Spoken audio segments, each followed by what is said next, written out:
Good morning, this is Debbie from cariadcards.co, and today I'm going to show you how I made this absolutely gorgeous little box that perfectly fits these two green and black mini bars of chocolate. This would make a wonderful wedding favour. It would be really nice as a place setting when you've got a dinner party or friends round. Christmas Day it would look lovely out on the placemats. Lovely little gift to take with you if you're going as a guest to somebody's house. And what I do with these is anybody who places a Stampin' Up! Order through me, I always send a little handmade gift just as a token, just to say thank you very much for shopping with me. So if you do buy from me, you can expect to receive something similar to this in the post. So how do we make it? Well, actually it's very simple. It really doesn't take long to make. Let's move the chocolates out of the way before I get tempted. We use the Stampin' Up! Envelope punch board, and it's very, very straightforward. It comes with a scoring tool which just slots carefully into there so you don't ever lose it.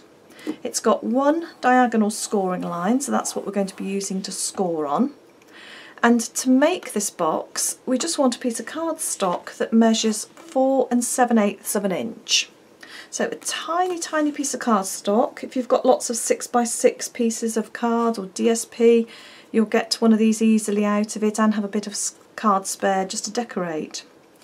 So I've cut this to 4 7/8 of an inch. Don't worry about the measurements. I will put them onto my blog so that you can reference it from there, cariadcards.co. Now we start off by measuring at 1 1/4 inches. All the measurements along here are in imperial. There are metric measurements, but it's far easier to use the ones at the top, easier to see. So 1 1/4 inches, so line the edge of your card up 1 1/4 inches there. And then we use this button here, just press that quite hard, and that will punch a notch out.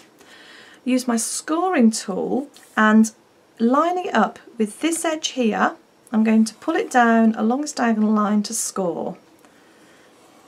There, perfect. Then we take it across to 2 3/4 inches. So 2 3/4 inches, you see how easy it is to see the measurements.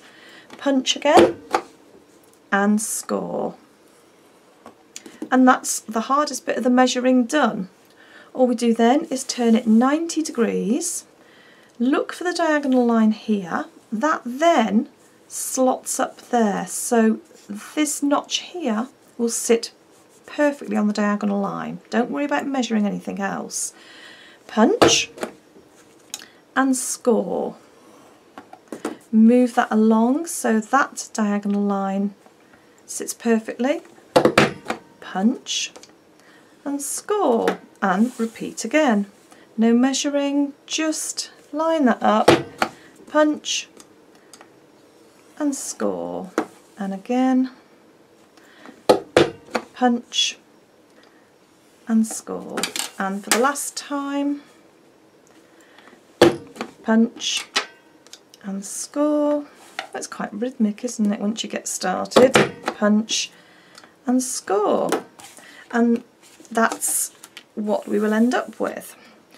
Right, now at the back there is a corner rounder. Oops, my piece of paper's come loose.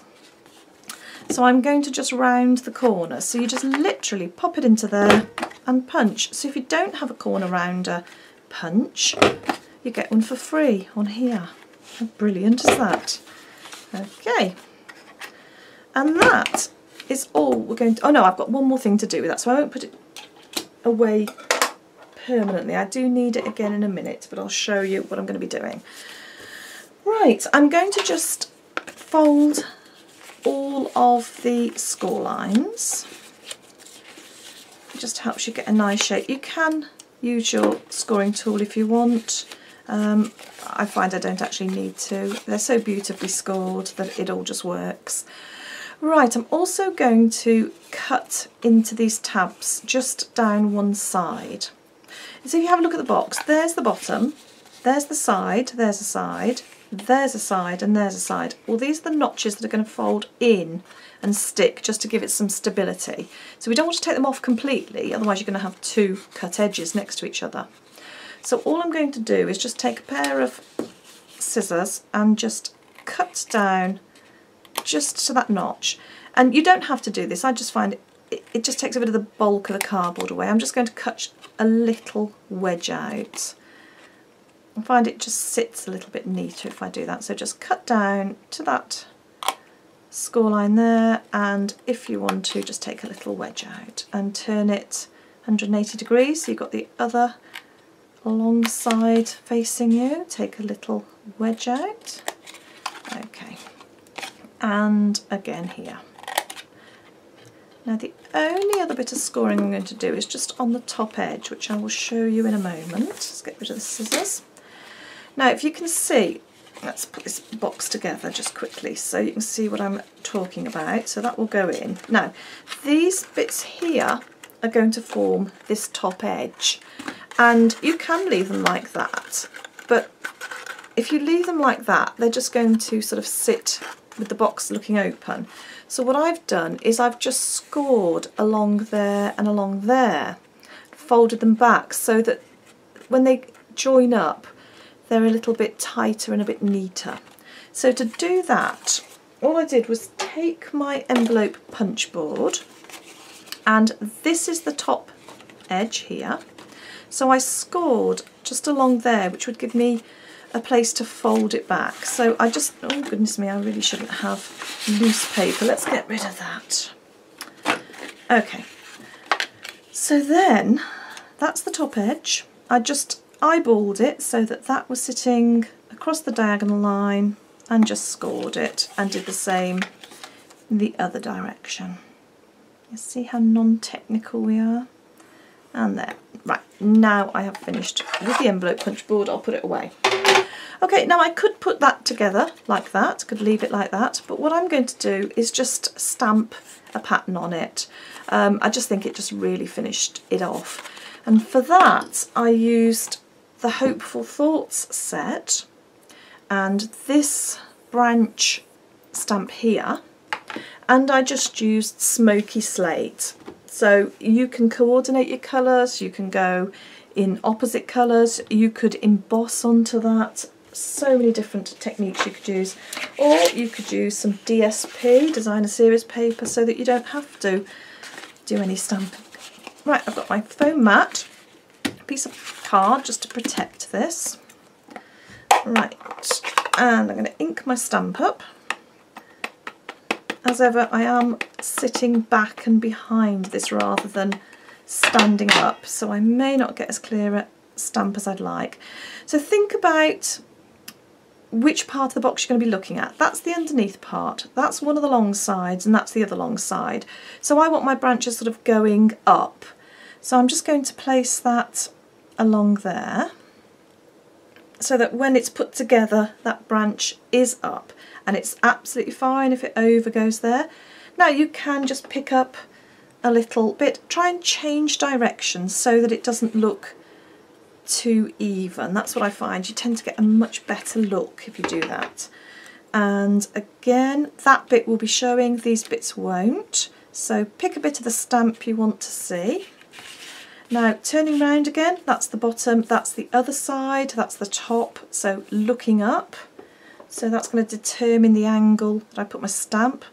Now I don't want to over stamp on that, so what you can do, oops, is just take a piece of card if you think you're going to end up going over and making it look untidy, because I really wouldn't want that going over there. I want a nice clean, sharp, stamped image.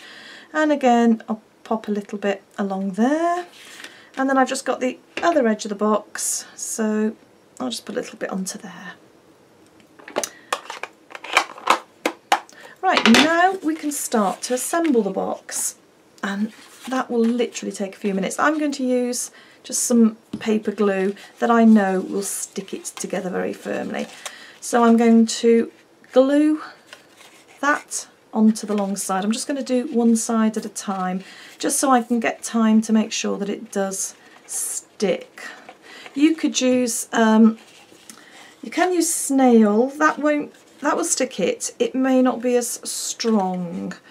Or you could use the lovely sticky red tape that we do from Stampin' Up, or some strong double-sided tape. Whatever you find tends to work well for you. No hard and fast rules, but you do want it, once it's stuck, to stay stuck. I would normally leave this for a couple of minutes after sticking it before doing too much, but obviously you're not going to want to wait, or I don't want to make you wait while I'm doing that, so just have to keep my fingers crossed that it holds together. You know, once this has stuck, it will stay firm. You're not going to pull it apart without literally tearing the card. And that's the final side. This is probably the hardest one to do, because you've got to sort of get in there and get some glue or tape on. Perfect.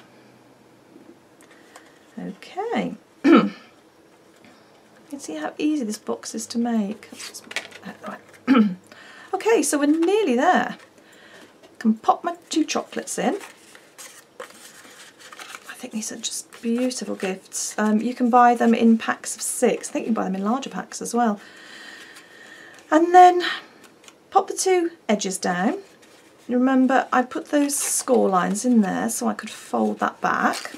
So now that will go down flat, that will go down flat, and those 2 edges will meet beautifully. All I did to make my hole was push them together, and I've got my 1/4 inch handheld circle punch here, and you need, oh, this is where working at a funny angle just makes it a little bit more challenging. So if you can go through 2 pieces of card at the same time, you know you're going to have that in the exact place.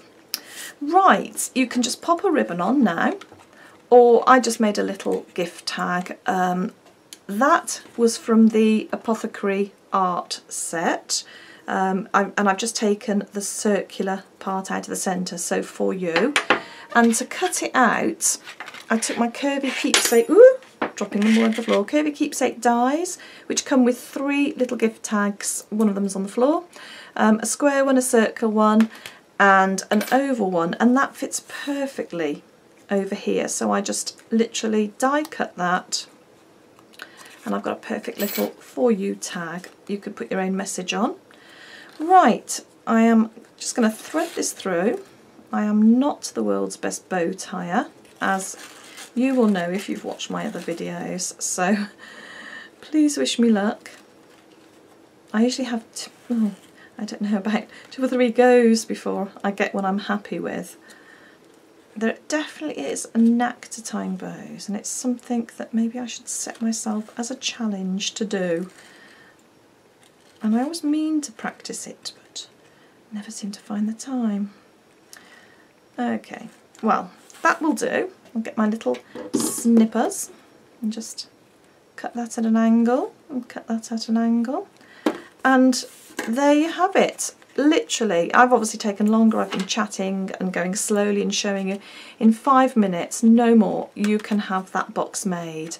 Now, wouldn't that be an adorable gift to give to somebody? Thank you very much for watching. From Debbie at cariadcards.co.